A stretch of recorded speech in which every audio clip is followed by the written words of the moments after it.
시청자 여러분 안녕하세요. 헬로 로컬 크리에이터 시작하도록 하겠습니다. 지역에서 창의력과 열정을 바탕으로 도전하며 성공의 길을 개척해 나가는 로컬 크리에이터 분들의 이야기를 들려드리려고 합니다. 각자의 자리에서 새로운 기회를 창출하며 지역 사회에 긍정적인 변화를 이끌고 계신 대표님과 함께 그들의 도전과 성공 스토리 그리고 앞으로의 비전에 대해 이야기를 나눠보도록 하겠습니다. 오늘 모실 분은 한국의 로컬 씬의 원조 로컬 메이커 초창기 흐름을 연 주역이라고 할 수 있는 분입니다. 1913 송정역 시장을 전국의 지역재생 모델로 만들고 광주의 무등산 브루어리, 제주 아일랜드 리서치, 그리고 현재 스테디 나주 프로젝트까지 지역을 브랜드로 재해석하며 새로운 산업과 일자리를 만들어 온 로컬 혁신의 대표 주역 윤현석 대표님 소개합니다. 대표님 안녕하세요. 네, 교수님 안녕하세요. 안녕하세요. 대표님 간단한 소개, 그 다음에 요즘에 집중하고 계신 일 좀 부탁드립니다. 네, 만나서 반갑습니다. 저는 광주 전남을 기반으로 지역이 가지고 있는 여러 유무형의 자원들, 그 좋은 재료들을 실제로 사업이 가능한 비즈니스 모델로 개발하고 그리고 그 사업이 더 잘 되기 위한 마케팅과 그리고 상품 개발 등을 브랜드로 또 만들고 있는 윤현석이라고 합니다. 저는 지금 전라남도 나주, 네, 매우 역사적이고 또 굉장히 많은 스토리가 있는 이 도시에서 새로운 로컬 자원들을 가지고 사람들이 오고 싶고 또 가고 싶은 그 머물고 싶은 도시를 만들고 있는데요. 스테디 나주란 프로젝트로 지금 중기부의 로컬 브랜드 창출 사업에 올해 선정이 돼서 열심히 준비를 하고 있습니다. 네, 일단 나와주셔서 너무 감사드리고요. 지역에서 일 만들기라는 표현을 좀 자주 쓰십니다. 이 철학이 생긴 계기와 또 지금까지 대표님의 어떤 기준들이 있었을까요? 네. 저는 지난 10여 년간 도시를 공부하고 또 도시를 좀 더 나은 방향으로 만들기 위해서 직접적인 컨텐츠와 브랜드, 비즈니스들을 만들어 왔어요.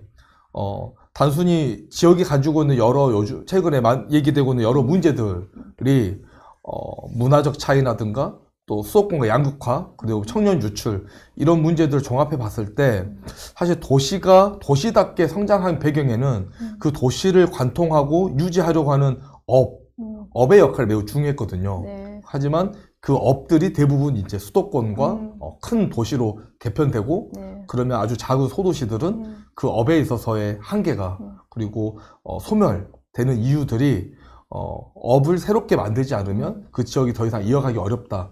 그래서 그런 업을 일자리라든가 그리고 지금까지 있었던 일이 아니라 새로운 지역의 산업 전략으로서 일을 만들어낸다는 그런 생각들을 가지게 됐습니다.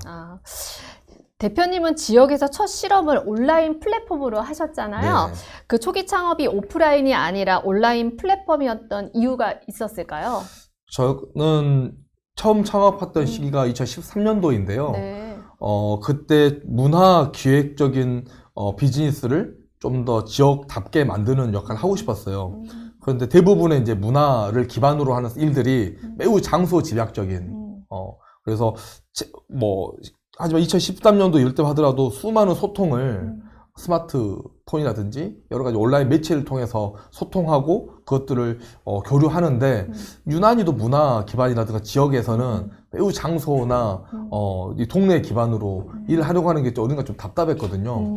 오히려 이런 부분들을 좀 같이 믹스 매치해서 확장성 있게 가려면 온라인 전략이 지역 안에서도 필요하다라는 생각을 해서 지역 최초로 크라우드 펀딩 플랫폼을 만들게 되었었습니다. 와디즈 같은 걸 말하는 걸까요? 맞습니다. 특히 광주는 네네. 대표적인 문화도시로서 아시아문화 전당이라든지 또 광주 비엔날레 같은 문화예술과 관련된 기획이나 전시 또 그와 관련된 창작자들이 매우 왕성하게 활동하고 있는데 그 창작자들에게 사실은 매우 필요한 건 창작이 가능한 재원 조달. 근데 아무래도 공공에서 비용들을 재원을 확보하는 방식에서의 한계성이 있기 때문에 소규모지만 이 온라인 플랫폼을 통해서 불특정 다수에게 그런 부분들을 공급받는다면 확장성이 있지 않을까라고 생각하면서 창업을 하게 되었습니다. 그래서 처음에 온라인 플랫폼으로 시작을 하셨군요. 네. 플랫폼 사업을 하면서 뭐 어떤 사업이든 마찬가지겠지만 그런 한계점이 좀 있었을까요? 아무래도 저는 좀 기획이라고 하는 아이디어라든가 상상을 실험하는 부분에 있어서 매우 좀 집중했었던 것 같아요. 지역의 수많은 창작자들이 자기네 아이디어들을 온라인에 소개하고 그 온라인으로서 내용을 접하게 된 부투자 다수가 그 프로젝트 달성되도록 후원을 한다. 너무 이상적이지만 네. 실제로 온라인 플랫폼에서는 개발자 역할이 또 매우 중요했고 그런 플랫폼이 성장하는 데 있어서는 투자라든가 이후에 운영에 대한 지속적 투자라든가 수익 구조가 상당히 중요한데 네. 아무래도 이제 지역 내에서는 그런 구조들라든가 밸류를 올리는 뭐 인적 문제라든지 그리고 뭐 투자 재원의 확보라든지 이런 부분도 굉장히 어렵고 힘들었었던 것 같습니다. 그래서 이제 좀 더 확장하시려고 온라인에서 오프라인 현장으로 좀 이동했다라는 저는 생각이 들거든요. 네. 오프라인으로 이동한 이제 첫 번째 프로젝트가 1913 송정역 시장 네, 맞을까요? 맞습니다. 그게 아까 전에 제가 이제 말씀드렸지만 뭐 지역 재생의 한국형 모델 이렇게 이제 얘기를 할 수가 있겠는데 이 프로젝트의 출발점은 무엇이었을까요? 1924 송정역 시장 프로젝트가 시작된 건 2015년 4월부터 2016년 9월까지 네. 약 한 1년 10개월 정도 네. 프로젝트가 진행됐었고 그때 마침 이제 박근혜 정부가 들어서면서 이제 창조 경제라고 네. 하는 게 하나의 또 정책 캐치프라이즈였고 이 창조 경제 모델이 지역을 연고로 한 대기업을 중심으로 대기업이 가지고 있는 인프라라든가 대기업의 역량을 지역의 어떤 창업 혹은 벤처 그리고 산업에 같이 결합시키면서 성장시킨다 이런 이제 맥락을 갖고 있을 텐데 그 지역을 연고로 한 대기업이 뭐 이를테면 대구는 삼성 흔히 뭐 부산 롯데 이런 식으로 매칭되어 있잖아요. 네. 광주는 기아자동차가 대기업이 이제 있어서 네. 현대자동차 그룹의 계열사이기 때문에 현대자동차 그룹이 이제 광주의 파트너 기업이 되었고 근데 다른 곳과 달리 이제 광주에서는 직접적으로 마을 만들기라든지 전통시장들을 활성화하는 프로젝트를 좀 추진해보자라는 이슈가 있었어요. 네네. 그랬을 때 이제 현대자동차 그룹 내부에서 이걸 더 계열사 중에서 이걸 굉장히 잘할 수 있는 계열사 참여를 하는 게 좋겠다라고 판단하셨고 그래서 현대카드가 금융사지만 마케팅이라든가 브랜드에 매우 특화되어 있는 결과들을 많이 갖고 있잖아요. 네네. 그래서 현대카드가 참여를 하게 됐고요. 이 구조가 상당히 이제 의미하는 바가 큰 게 중앙정부, 그때 당시 미래창조과학부, 네네. 중기청, 네. 같은 중앙정부의 참여, 네. 그리고 이것들을 어레인지하는 창조경제혁신센터라고 하는 그때 이제 공공기관, 네. 그리고 현대자동차 그룹, 현대카드 같은 대기업, 네. 그리고 저 같은 이제 지역 기반에 활동하는 플레이어 기업들이 매우 면밀하게 협의하고 협력해서 만든 사업이었고 그러면서 이제 선택한 게 전통시장 한 곳을 정해서 새로운 어떤 명소화 전략을 우리가 추진해보고 그에 따른 어떤 방향들을 공과 민이 같이 결합해서 만들어보자 라고 시작하게 되었습니다. 되게 전통시장을 하면서 어쨌든 프로젝트를 하면서 가장 어려웠던 순간이 분명히 있으셨을 거라 생각해요. 어떤 순간이었을까요? 어려웠던 부분들은? 지금까지 사실은 중앙정부라든가 국가 차원에서 전통시장을 기반으로 한 상권 활성화 사업들은 꾸준히 진행되어 왔어요. 네. 그러다 보니까 하나의 모듈, 그러니까 뭔가 꼭 이렇게 해야 해 라고 하는 하나의 모델링이 정착되었던 것 같습니다. 근데 저희는 기존의 어떤 사업을 진행했던 문법이 장소들마다 차이가 있고 또 사업을 진행하는 여러 가지 방향에서 차이가 있는데 그런 문법을 활용해서 사업을 진행한 게 아니라 새로운 전략을 만들어야 됐고 이제 이 전략을 이제 가지고 서로 이제 설득하고 공감시키는데 사실 시장이라는 곳이 매우 많은 이해관계자들이 모여있는 곳이잖아요. 네. 각자 생각도 다르고 이런 것들을 설득시키고 또 공감시키고 또 비전을 가지고 추진해가는 이 시간의 과정 이게 사실은 매우 중요하기도 하고 매우 힘든 과정이었다고 생각이 듭니다. 제가 대표님들하고 많이 이제 이야기를 나눠보면 일보다는 그렇게 이해관계자 분들과 소통하는 게 가장 힘들었다고 얘기를 하시더라고요. 대표님도 그런 부분이 굉장히 힘들었다고 말씀하시는 거죠? 그렇죠. 기본적으로 시장에서 계셨던 분들의 네. 나이가 사실은 매우 고령화되어 있고 네.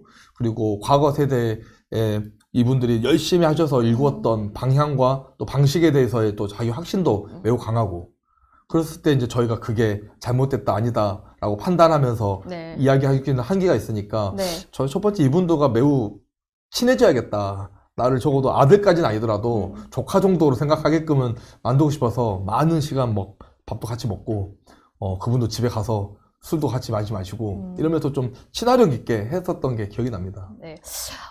이 송정역 시장 프로젝트 같은 경우에 방문객이 한 20배 정도 늘었다고 들었습니다. 또한 공실용 0%? 네. 이러한 것들의 성공 요인이 무엇이었을까요?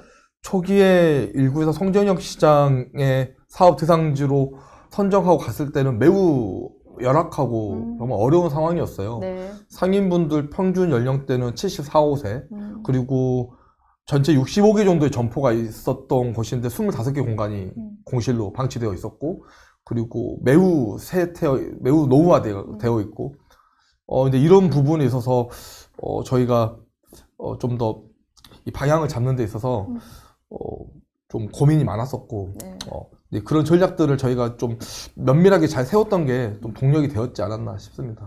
체계적으로 어떠한 로드맵 단계적으로 네, 잘 맞습니다. 수행하셨다라는 생각이 듭니다. 전국에서 벤치마킹이 많았다고 해요. 제가 또 기사도 많이 봤었고, 근데 송정역 시장의 진짜 그런 본질은 무엇이었을까요? 뭐 힙한 뭐 어떠한 리모델링 이러한 내용도 제가 기사에서 네. 봤어요. 어떤 걸까요? 사실은 1구에서 송정역 시장 자체는 단순히 상점가에 대한 활성화를 하자라고 하는 목표가 아니라 그 일대 에어리어라고 불리는 어떤 권역에 어떤 영향력을 만들어낼 것인가라는 네. 장소 개발적인 관점이 좀 있었고 우리가 하나의 상품이라고 생각을 한다면 이 장소를 어떻게 상품화할 것인가라고 하는 이제 기업 전략도 포함되어 있었던 거죠. 이런 게 이제 기존의 공공에서 진행해왔던 이제 전통시장 활성화 사업과의 차이가 그 방식에 있어서 좀 차이가 있을 것 같고요.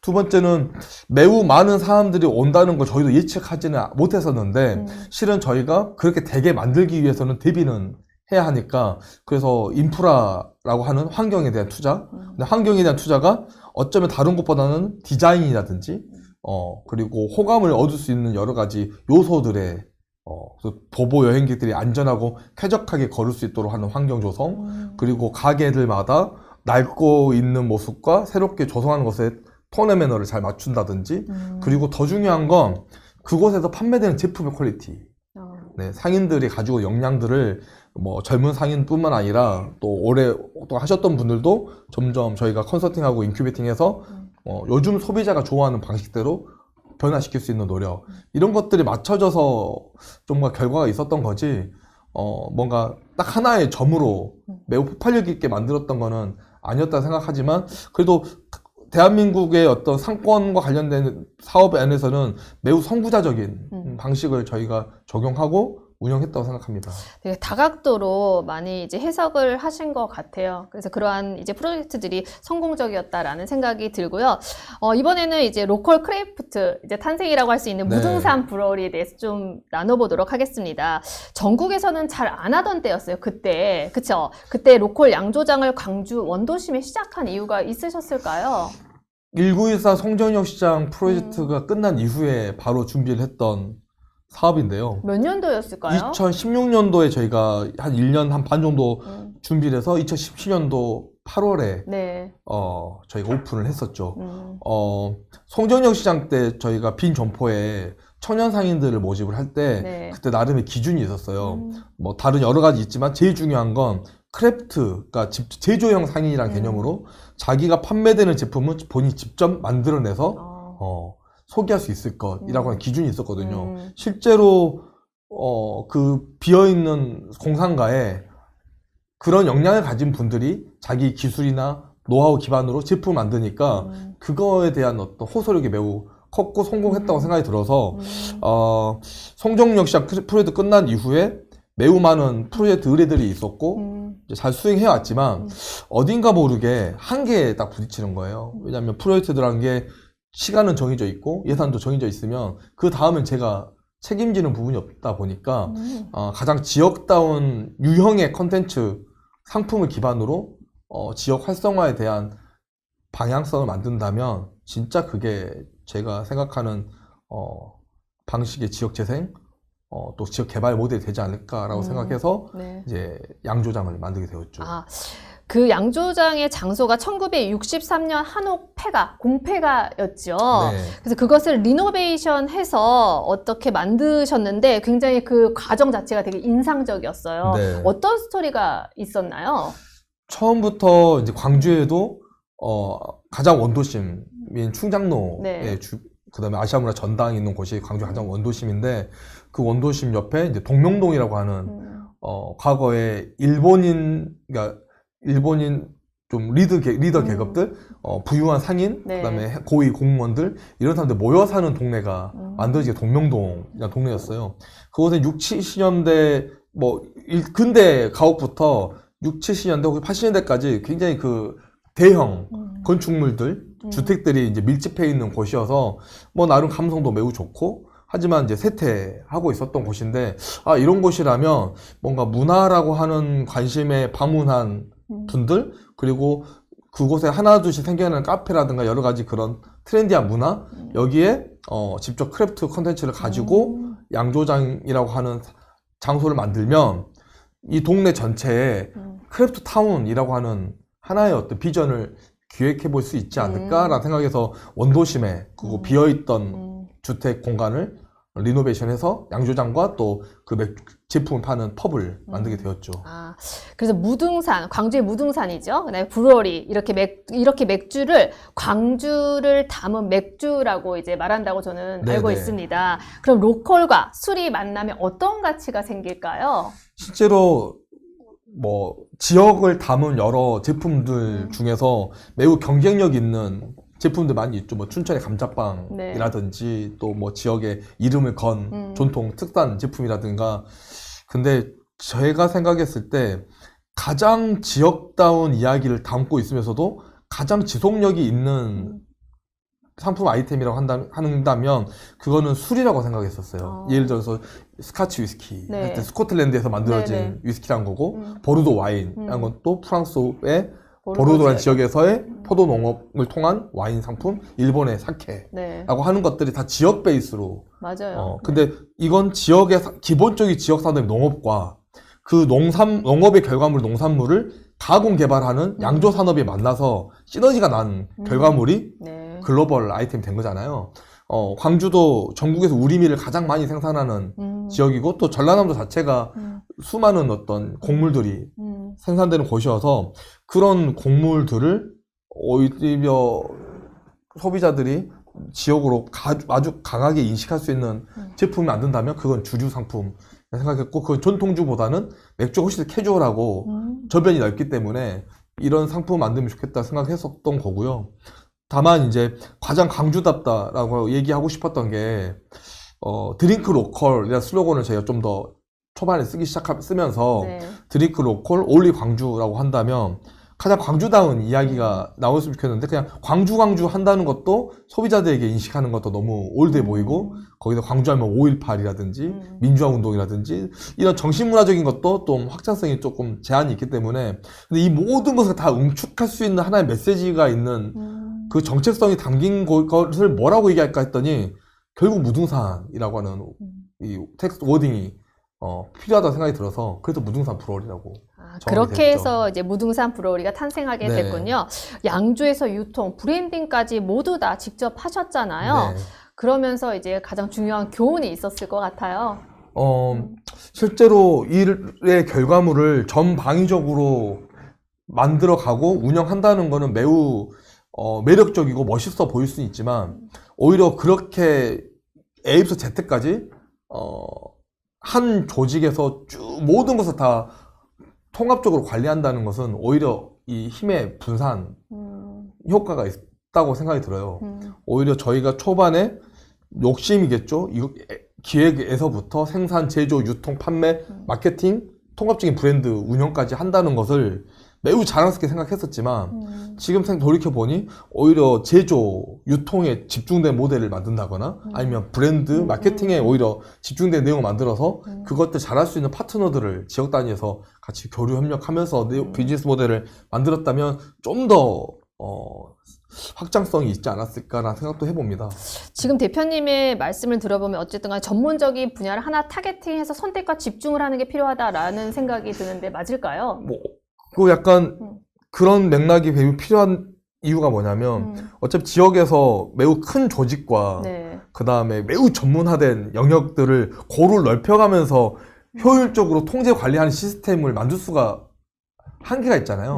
그 대기업도 겨우 잘할 수 있는 분야, 대기업 아니면 할 수 없는 분야인데 아주 소규모 스몰 브랜드가 그런 역할로서 브랜드를 전체를 매니지먼트 한다는 거는 오히려 욕심일 수 있다. 라는 생각이 들었습니다. 네. 아, 네. 그럼 이러한 로컬 크래프트 산업이 앞으로 그 지역 경제에 어떤 역할을 할까요? 실제로 저는 매우 중요한 역할을 하게 된다고 생각을 하고 그 부분에 있어서 지역이 정말 큰 관심을 가져야 하는 생각을 해요. 왜냐하면 우리가 지금까지의 지역 산업의 변화를 보면 이거는 국가가 큰 비전을 만들어서 거기에 맞춰가는 정책들이 많았고 그러다 보니까 큰 규모의 산업을 유치하거나 그리고 그 산업 안에서 뭔가 역할할 수 있는 큰 기업이 지역에 오기를 바라는 구조를 만들 수밖에 없잖아요. 근데 지금은 아무래도 그 대기 기업들도 매우 이 글로벌 경제 위기에 있어서 어려움을 겪고 있고, 근데 반대로 지역에 있어서는 이 천안선이라고 하잖아요. 수도권과 지역과 양극화가 큰 이유가 바로 그 산업 경쟁력에 차이가 생기는 것인데, 네. 그 산업들을 계속 우리도 가져올 거야 라고 하는 경쟁력을 만들 게 아니라 오히려 정말 우리 지역다운 것을 잘 만들고 개발해서 오히려 글로벌 경쟁력을 맞추는 역할, 그리고 그런 비즈니스 모델을 만든 기업들을 적극적으로 육성한다고 한다면 경공업, 과거의 경공업이라든가 소규모 제조 기업들의 역량들이 더 고도화돼서 매우 특별한 프리미엄 퀄리티를 만들어내게 되면 부가가치도 더 커질 것이거든요. 그리고 안정적인 일자리 등이 더 생기게 될 거라고 생각합니다. 아, 네. 그 다음에는 이제 패션이라는 단어를 저희가 좀 설명해 보고자 합니다. 맥주답의 패션이라니. 그 도전의 스펙트럼이 정말 넓은 것 같다라는 네. 생각이 듭니다. 지금도 패션 감각 너무 좋으세요. 근데 네. 그 제주의 아일랜드 리서치 네. 이거를 만드셨는데 어떻게 시작된 걸까요? 실제로 이제 이것도 욕심일 수 있는데 저희가 지역에서 여러 가지 재료나 자원들을 활용하는 데 있어서는 뭐 농업에서 직접적으로 생산되는 결과물이나 또 바다에서 직접적으로 채취되는 결과물 같은 것도 있지만 인적 자원이 가지고 있는 역량도 매우 중요하거든요. 그 인적이 역량이 가지고 있는 노하우라든가 기술력. 근데 제주도라고 하는 도시를 생각을 하면서 특히나 그때 이제 산업 경쟁력의 약화가 매우 대두되던 시기였어요. 관광 산업이 중국 관광객들이 방문이 줄어들면서 주로 제주도를 지탱하는 농업, 그다음 어업, 수산업, 그리고 대부분 관광업, 관광 서비스업으로 이제 운영되는 곳이 제주 산업의 하나의 현실인데, 한 축에서의 뭔가 이 균열이 생기면서 때 연쇄 효과가 발생하게 되는 부분이 있어서, 그렇다면 제주도가 지역 특별자치도로서 독립적인 어떤 생태계를 만들어 가려면 서비스업이라든지 농업 같은 1차 산업들의 성장도 중요하지만 이것들을 가지고 계속 개발하고 확장할 수 있는 제조 산업의 성장이 매우 필요하다. 근데 식품 가공이라든가 여러 가지 부분들은 있는데 이런 부분에서 좀 더 친환경적이고 그다음에 제주다운 이야기를 더 확장력 있게 가려고 했을 때 사실 라이프스타일 비즈니스라는 얘기들을 많이 하잖아요. 그 라이프스타일 비즈니스의 큰 카테고리가 그 의식, 주, 영역에서 그다음 휴미, 락까지 확장되는 이야기를 많이 하는데 그럴 때 제주도는 우리가 흔히 뭐 파타고니아 같은 캘리포니아를 연상시킨 파타고니아, 그 다음에 로키 산맥 아래 아크테릭스 같은 세계적인 아웃도어 브랜드들이 그 어떤 특정 자연 환경을 가지고 있는 지역에서 매우 건강하게 성장을 했단 말이죠. 근데 제주도 가지고 있는 좋은 이미지는 그냥 바다 경관만 있는 게 아니잖아요. 매우 아름다운, 그 다음 사계절이 뚜렷한 지질학적인 경관이라든가.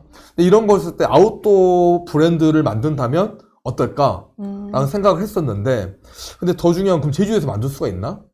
근데 이제 제주도에 갔더니, 원래 동문시장이 매우 유명한 시장이지만, 실제로 제주도의 가장 원도심은 그 서문시장이라고 있는 묵은성, 그러니까 관덕정이 있는 묵은성이라고 하는 동네가 있는데, 그 동네에 서문시장이라고 하는 시장이 있어요.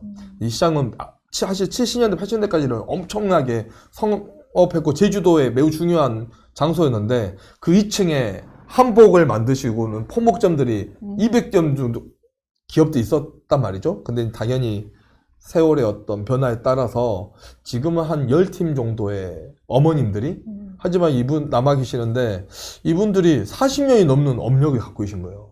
옷을, 의류를 제조하는. 아, 그러면 그분들이 막 가지고 있는 노하우, 재봉하고 재단하고 옷을 만들 수 있는 능력? 그럼 우리가 가지고 있는 디자인이라든지 어떤 컨셉을 만들어서 이분들과 협력해서 모델 만든다면 제주도에 그게 굉장히 매우 좋은 역할을 할 수 있지 않을까라고 하는 게 시작이었고 그러면서 이제 탄생한 브랜드가 아일랜드 리서치라고 하는 제주를 담은 아웃도어 브랜드가 이렇게 된 것이죠. 다시 좀 종합적으로 좀 요약을 해보자면 지역의 자연과 일상을 옷으로 만든다라는 것이 제주 아일랜드 리서치일까요? 맞습니다. 특히나 제주도를 여행하는 사람들의 모습 보면 네. 뭐 여행이니까 들뜬 마음에 매우 좋은 브랜드의 의류나 백도 메고 멋있는 신발도 신고 근데 그게 제주다운 것인가? 제주도는 그 멋진 자연에 깊이 뭔가 느끼고 그 자연을 경험하는 그 태도가 매우 중요할 거라 생각하는데 그럴 때 친화적인 의류라고 한다면 일상적으로 어른들만 입는 아웃도어 같은 그런 이미지가 아니라 누구나 캐주얼하게 제주도에서 지낼 때 그리고 제주도를 기념하면서 입는 그리고 특히 MZ세대들의 가장 큰 소비 중에 하나가 패션으로 소통하고 네. 그 패션을 통해서 자기의 정체성을 드러내는. 네. 그런 부분들이 오히려 제주도란 지역에 매우 잘 정서적으로 맞겠다라는 판단이 있었던 거죠. 제주만의 로컬 라이프 웨어를 이제 만드셨다라는 생각이 듭니다. 네. 그럼 그 다음에 지금 현재 진행 중인 그 스테디 나주 그에 대해서 한번 얘기하고 싶은데요. 네네. 그건 어떠한 이제 대표님의 로컬 브랜드의 확장이라고 저는 생각을 합니다. 나주라는 도시가 대표님이 봤을 때 어떠한 가능성을 지니고 있는 지역일까요? 제가 사실 뭐 문화 도시와 관련된 공부와 그다음에 이것들을 더 가다듬고 뭔가 만들어가는 도시를 공부를 하는데 한 10여 년 동안 여러 도시들을 또 만나고 또 그 도시들을 기획하고 개발하는 일에 참여하면서 매우 잠재력이 높은 도시들을 또 만나게 돼요. 그 중에 하나가 전라도에서는 나주란 도시를 유난히 많이 고민하게 됐습니다. 전라도가 전주, 나주 해서 전라도이잖아요. 조선시대까지는 사실은 나주란 도시의 역할이 조선에서 매우 큰 곳 중에 하나였고 조선뿐만 아니라 고대 마한, 삼한시대까지 거슬러 올라가서 고대 도시국가로서의 역할, 그다음에 고려시대 때 이 나주란 지역이 가지고 있는 위상, 그리고 조선시대 때 그 삼백이라고 해서 흔히 쌀, 소금, 그다음에 목화 이것들이 생산되고 거래되니 그리고 영산포라고 하는 포구에서 생산되고 있는 이 제품들을 배에 실어서 한양까지 10일이면 올라가 버리는 이러니 굉장히 이제 잘 사고 풍요로웠지만 지금은 많이 쇠퇴하고 그럼에도 불구하고 혁신도시와 같은 모델들을 여기 적용했지만 그래도 어딘가 아쉬운 부분들이 있어서 광주란 도시에 대한 고민과 뭔가 경험들을 어느 한 곳에 응축할 수 있는 테두리를 만들면 좋겠다라고 생각하던 차에 이제 나주에 뭔가 자꾸 이렇게 자극을 받게 돼서 관심을 갖게 돼서 진행하게 되었습니다. 그 가능성을 대표님이 보셨군요. 그래서 이제 네. 프로젝트를 진행한 것 같다라는 생각이 듭니다. 아까도 말씀드렸듯이 스테디 나주라는 네. 그러한 슬로건이 굉장히 인상 깊게 이제 네. 들렸습니다. 이 말이 담고 있는 어떤 지역의 가치나 철학이 있을까요? 나주 하면은 가장 대표적인 뭐 떠오르는 것들이 있잖아요. 나주배? 네, 네. 나주 곰탕, 네. 뭐 홍어, 뭐 등등등이 있을 텐데 나주는 그런 어떤 향토적이고 토속적인 제품들이 아직도 잘 유지되고 있는 나주 배가 처음 심어진 이후에 지금까지 수백 년 동안 아직도 지역을 대표하는 농산업이기도 하고 곰탕 역시 가장 오래된 곰탕집이 105대가 유지하고 있는 식당이 있는 곳인데 그 곰탕이 또 지역을 대표하는 먹거리가 되고 그 다음에 저희가 이 스테디 나주 프로젝트를 하면서 거점으로 삼고 있는 공간도 나주에 대표하는 고택, 남파고택이라고 하는 아주 오래된 고택 네. 공간에 종가집이죠. 그 종부님이 아직도 거기에 거주하시면서 살아가시고 계시고 그러니까 뭔가 그 아주 오래전부터 쭉 이어져 왔던 그 것들을 지금 현대에서도 잘 유지하고 지키고 살아가오는 게 억지스러운 게 아니라 너무 당연한 그런 흐름들이 있는 도시라고 생각이 들었어요. 그래서 곰탕을 한 그릇 끓이려면 48시간 동안 이틀 동안 고안해야 진짜 진국이 되고 김치 하나를 담그더라도 전라도 김치는 뭐 3, 4년 묵어내야 진짜 좋은 김치라 인정받고 홍어도 삭혀야 그러니까 뭔가 사람들과 교감하고 소통할 때 그 시간을 써내고 지켜오고 그 방식을 허투루 하면 오히려 야단 맞는 이런 문화 태도가 흘러요. 어떻게 보면은 약간 꼰대 같고 어떻게 보면은 너무 고리타분하고 인지 모르겠지만 오히려 그러기 때문에 그거에 대한 가치가 여전히 남아 있는 거죠. 그랬을 때 브랜드 전략으로서 이런 이야기들을 이런 정서를 이런 삶의 어떤 하나의 방향을 무엇하고 우리가 사람들과 소통할 수 있는 것으로 만들 것인가라고 했을 때 네이밍이라든가 시각적인 것도 중요하잖아요. 그럴 때 그때 나왔던 게 스테디니스라고 해서 여전한 것을 그 다음 세대가 지나도록 여전하게 유지하고 만들어 가는 것, 그래서 꾸준한 것. 저희는 베스트셀러를 만드는 싶은 게 아니라 스테디셀러를 만들어서 꾸준히 오랫동안 그 역할을 하는 것이라고 하는 생각들이 있어서 그래서 스테디 나주라고 했고 그 나주의 N이기도 하고 네이티브의 N이기도 하고 또 내추럴의 N이기도 하고 등에 해서 뭐 좀 재밌게 변주할 수 있는 부분도 있어서 그런 브랜드로 나주 프로젝트를 진행하고 있습니다. 그래서 여전한 것을 여전하게라는 뜻이군요. 네. 나중에 아까 말씀하셨듯이 곰탕, 뭐 배라든지 그다음에 난파고택 등이 있잖아요. 그런 것들을 어떠한 브랜드로 재해석하는 과정에서 가장 중요하게 본 나주만의 어떤 라이프 스타일 있을까요? 저희가 지금 앵커스토어를 운영하는 이 난파고택이라는 고택에 가장 유명한 것 중에 하나가 네. 350년대 시간장이에요. 시간장? 씨간장. 그러니까 종갓집에서 네네. 350년 전에 선조가 간장을 빚었던 그 간장을 가지고 계속 간장을 만들어 가는 것이죠. 그럼 그때 350년 전에 그 발효균이 지금도 살아서 숨쉬고 있는 거고 그 350년대 시간장을 그 무엇보다 중요하게 가꾸고 계속 키우고 그것으로 요리와 음식에 계속 사용하는 정부의 고집이랄까요? 그러니까 효율도 중요하고 뭐 최근 뭐 AI니 뭐 디지털 리터러시니 뭐 수많은 언어나 생활 기반에 바뀌어가는 이 혁신 안에서 오히려 나주란 도시는 매우 전통적이지만 매우 자연스럽게 그걸 유지하려고 하는 분들이 아직도 많이 계시고 그분들을 우리는 자연스럽게 장인이다 라고 얘기할 수 있잖아요. 장인 정신이 있는 도시. 그렇다면 저는 앞으로 그런 장인 정신들을 찾아내고 장인 정신을 기반으로 크래프트맨십을 만든다면 제가 생각하는 크래프트 시티로서의 매우 적합한 도시지 않을까라는 생각을 갖고 있습니다. 그래서 나주를 선택하셨지 않나 싶습니다. 네네. 그리고 또 저희 성신여대와 함께 나주 방식 아카데미 같이 프로젝트를 진행하고 있잖아요. 학생들이 너무너무 좋아합니다. 네. 그 수도권 학생들이 이제 지방 도시로 직접 뛰는 현장 프로젝트 해보는 것이 왜 지금 세대에 굉장히 필요한 거라고 생각하는데 그러한 필수적인 경험이 당연히 필요하다고 보시죠. 어떻게 생각하실까요? 사실 지역에서 청년 문제에 있어서 제일 심각한 건 초중고 같은 일반적인 교육 과정을 이수한 이후에 대부분 본인의 고향을 떠나서 네. 큰 도시로 가까운 광역도시나 서울로 가는 것은 너무 당연하게 생각하잖아요. 네. 그리고 서울에서 살고 있거나 지내고 있는 이 청년층이 지역으로 내려오는 것을 오히려 매우 의아하게 생각하고 그러다 보니까 본질적으로 이 양극화 안에서 가장 큰 문제가 문화적 차이라고 하는 서로 경험해보지 않고 교류하지 않으니까 그냥 그대로 층이 벌어져 있는 모습들이 생기는 것 같아요.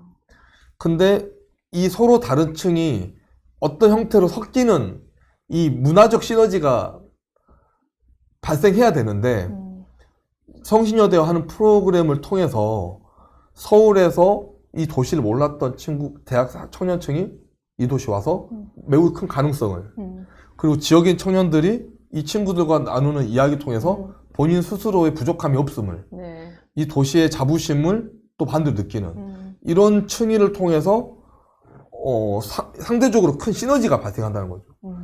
그 시너지에서 만들어진 에너지가 아이디어가 혹은 어떤 류의 기획과 혹은 어떤 영감과 실행이 지금 이 어려운 환경의 지방 소도시에는 매우 큰 역할이지 않겠습니까? 매우 중요한 역할을 하지 않겠습니까? 그런 면에서 이 성신여대와 진행했던 프로그램이 저로서는 매우 중요한 부분이었고 매우 좀 만족스러운 결과들이 또 있었던 것 같습니다. 맞습니다.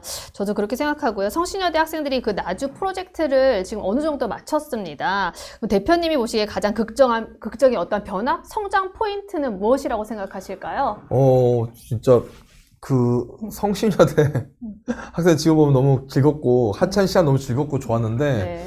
일반적으로 이제 지역에 내려오면 지역이 가지고 있는 그 딱 직관적인 재료나 그 어떤 자원에만 이제 한정돼서 이걸 가지고 어떻게 해보면 좋습니다라고 하는 식의 아이디어 제안들이 대부분 많은 편인데 성신여대의 학생분들은 일단 너무 지역에 대한 이해하고 계속 그걸 발견하려고 하는 리서치에 대한 태도가 매우 훌륭했어요. 그러다 보니 단순하게 접근한 게 아니라 매우 확장된 사고를 많이 가지고 제안해 주셨던 것 같고, 그 중에 하나가 나주는 대표적으로 유명한 자연자원 하나가 영산강이 있잖아요. 네, 영산강. 영산강 네. 정말 우리나라 4대 강이라고 불리고 그만큼 빼어나고 매우 아름답고, 근데 그 영산강은 별을 따라서 최근에 많은 분들이 러닝이나 자전거를 타고 쭉 이렇게 활동하시는 그런 라이프 스타일이 있는 거죠. 네. 그래서 그 청신에 참여했던 분들이 그런 라이프 스타일에 좀 관심을 가지고 저분들에게 재항공할 수 있는 나주 농산물을 활용한 에너지바를 만든다 했을 때 저는 매우 뭐 재밌었고 신기했어요. 그래서 라이프 스타일을 잘 이해하고 있고, 그리고 지역 농산물을 새로운 어떤 세대, 고객층을 타겟해서 판매할 수 있는 제품 개발, 기획 이런 부분까지 아주 짧은 기간이었지만 매우 그래도 직관적인 내용들 만들어 주셔서 그 부분이 굉장히 기억에 남습니다. 그래서 대표님 덕분에 저희 학생들이 어쨌든 글로컬 페스타에 도전을 네. 했잖아요. 그래서 학생들도 굉장히 뿌듯해하고 자부심 있게 생각을 하고 있습니다. 네. 그 부분 너무나 감사드리고, 그 다음에 이러한 학생들이 현장에 들어갔을 때 학생이라서 어떠한 가능한 역할들이 있잖아요. 그게 좀 무엇이라고 생각하세요?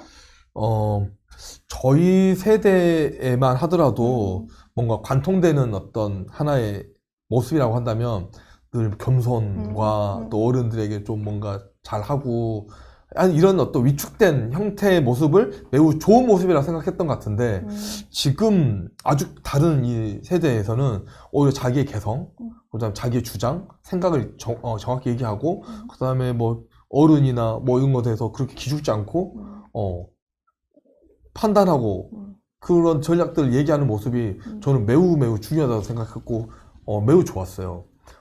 특히 이제 그 세대가 이런 뭔가 아주 오래된 도시에 그 어떤 아집일 수도 있고 전통일 수도 있고 어떤 그 변하지 않는 그런 분위기나 방향을 고수하고 있는 도시에 어쨌든 계속 이렇게 물꼬를 혹은 어떤 균열을 만들어 줌으로써 그게 또 이렇게 안 좋은 것들을 파괴할 수 있는 창조적 힘을 가지고 있거든요. 그런 면에 있어서 계속 성신여대 학생들이 저희랑 계속 함께 해줄 수 있도록 교수님이 좀 많이 노력해 주시면 감사하겠습니다. 아유, 그럼요. 당연하죠. 성신여대는 막 저번에는 상주도 내려가고, 이번에 나주도 내려가고, 네네. 이제 뭐 공주, 뭐 제주까지 아주 다양한 지역에 저희가 같이 현장 경험을 키우려고 노력을 많이 하고 있습니다. 너무나 감사드리고요. 그다음에 성신여대 외에도 동신대학교랑 이제 또 협업을 맺고 지역의 대학과 함께 하시는 프로젝트들이 있잖아요. 네네. 어떤 프로젝트를 진행하고 계실까요? 저희 스테디 나주에서 또 이게 단순히 프로젝트명이 아니라 저희도 실제 비즈니스 모델을 만드는데 매우 중요하게 생각한 재료가 나주배입니다. 나주배가 어쨌든 가장 나주 하면은 많이 알려져 있는 아이템이기도 하고 매우 아이코닉한 재료이기도 하고, 근데 이 배를 가지고 일상의 소비를 만드는 데는 다른 과일들에 비해서 한계가 있는 것 같아요. 그렇다면 이 나주배가 어떤 상황이 있을 때 매우 좋은 판매라든가 확장성이 가능할까? 근데 나주 배 하면은 이게 뭐 제사 때라든가 추석 때 명절 때 어울리는 과일이 아니라 이제 어느 순간 팬데믹 이후에 건강 관리를 하는 측면에서의 배도라지 즙이라든지 또 소화라든가 또 간 해독이라든가 이런 부분에 또 효능이 또 이미 밝혀졌기 때문에 뭐 기관지 질환이라든지 이런 거에서 배와 관련된 제품들을 응용하신 분이 많아졌잖아요. 그런데 이제 이 제품들을 봤을 때 뭔가 만들어지고 제조되는 수준이 아주 높지 않다는 생각이 들었어요. 근데 나주에는 기본적으로 좋은 인적 자원들을 활용하는 데 있어서 대학의 역할은 빼놓을 수가 없는데 특히 동신대는 한의대학이 매우 유명하고 위상이 높습니다.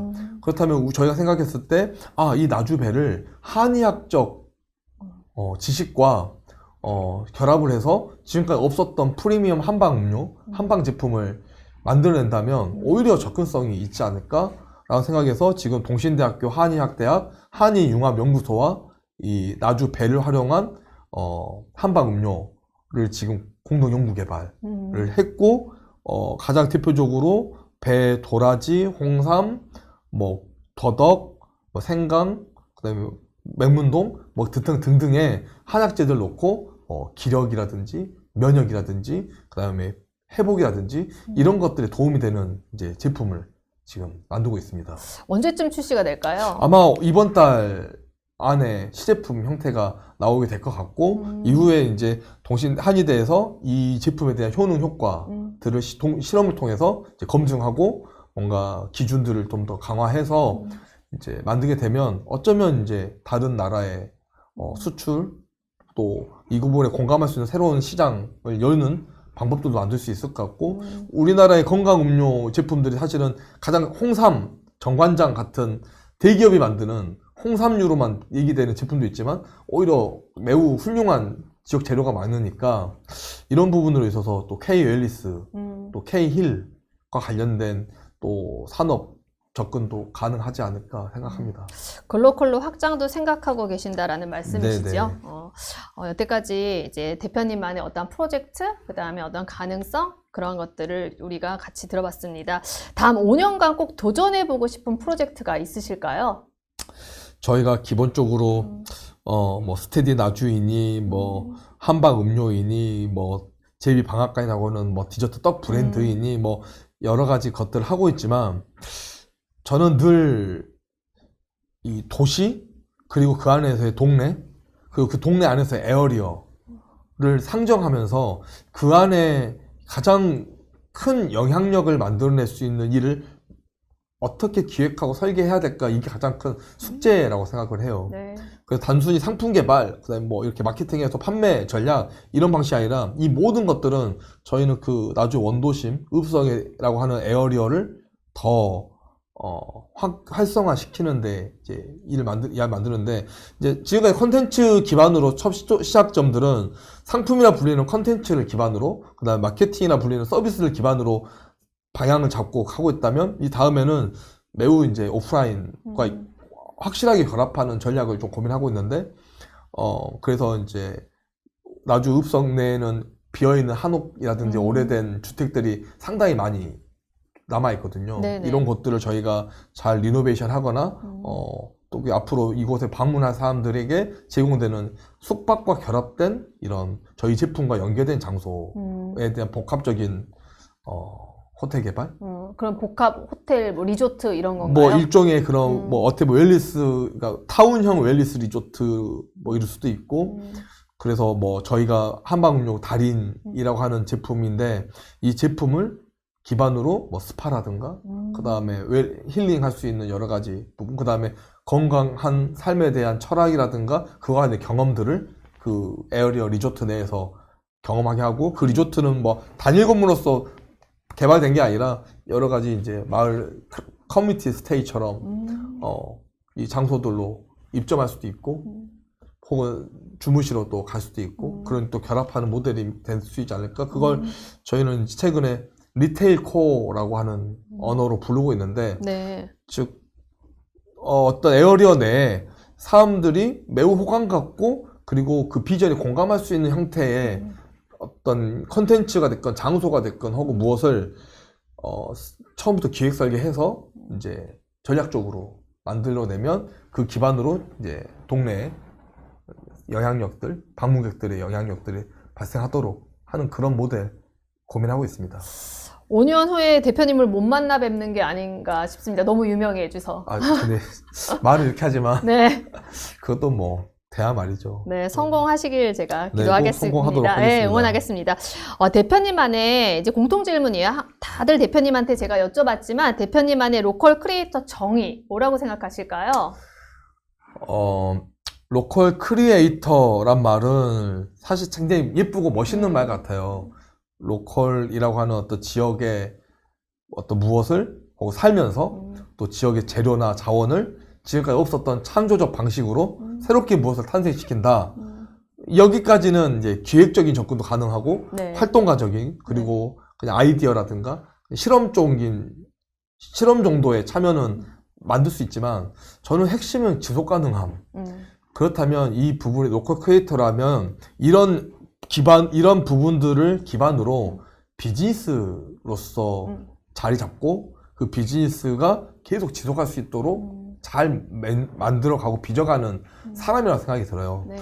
과거와 달리 어쨌든 이제 공공의 무엇을 대신하면서 기획적으로 매우 훌륭한 일을 할 수도 있고 활동가로서 또 지역사회에 꼭 필요한 일을 할 수도 있지만 그 일을 하는 데 있어서의 동력을 스스로 만들어낸다는 것은 더 중요한 생각이 들고 지금처럼 지역의 경쟁력과 영향력이 이렇게 작아지던 시기에 결국엔 그걸 유지할 수 있는 동력이 없다면 아무리 좋은 아이디어도 지속하지 못하잖아요. 네. 그러니 만약에 그 일을 직접 수행하는 데 있어서 본인만의 비즈니스 모델들 기반으로 그러니 이왕이면 창업을 통한 혹은 이제 사업 운영을 통한 자기의 지속력을 만드는 로컬 크리에이터가 더 맞다라고 생각하고 있습니다.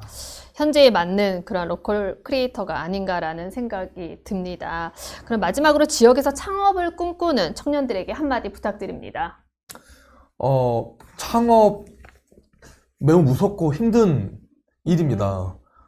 미래를 담보할 수 없고 초기에 생각했던 여러 일들이 엄청난 변수들에 의해서 흔들리기도 하고 하지만 이 창자가 새롭게 만들다는 뜻이잖아요. 세상에 없었던 일을 자기 손으로 직접 끄집어내고 이루어낸다라고 하는 가치는 이 엄청나게 속도로 변해가는 이 시대에 매우 중요한 역할을 될 거라 생각합니다. 창업자로서 그러한 기업가 정신들을 작은 스몰 브랜드를 만드는 일이 할지라도 그러한 기업가 정신을 기반으로 그리고 이왕이면 내가 땅 딛고 살아가는 내 동네를 또 기반으로 자기만의 것을 만드는 역할을 하신다면 고되고 힘들더라도 그 끝은 또 나름 매우 좋지 않을까요? 그런 일을 만들어 가도록 또 저 같은 분들이 함께 또 같이 일하고 있으니 그런 동료애를 또 같이 만들어 가면서 살아갈 수 있으면 좋겠습니다. 대표님 오늘 인터뷰 너무나 감사합니다. 멀리까지 오셨는데 다시 한번 감사드리고 다음번에 또 한번 모셔보도록 하겠습니다. 네, 감사합니다. 오늘 감사합니다. 네. 오늘 윤현석 대표님과 함께한 시간 어떠셨나요? 지역의 일상 속에서 새로운 기회를 찾아내고 그 기획을 브랜드 산업으로 연결해온 대표님의 여정 많은 분들에게 영감이 되었기를 바랍니다. 로컬은 특별한 사람들이 만드는 것이 아니라 자신의 서 있는 자리에서 일과 삶을 새롭게 바라보는 모든 사람들의 것입니다. 로컬은 어디에서 일할 것인가가 아니라 어떻게 살아갈 것인가에 대한 묻는 질문입니다. 오늘의 이야기가 여러분이 사는 지역 삶에서 작은 변화와 씨앗이 되기를 기대합니다. 헬로 로컬 크리에이터 여기서 마치도록 하겠습니다. 여러분 시청해주셔서 감사합니다. 대표님 감사합니다. 고맙습니다.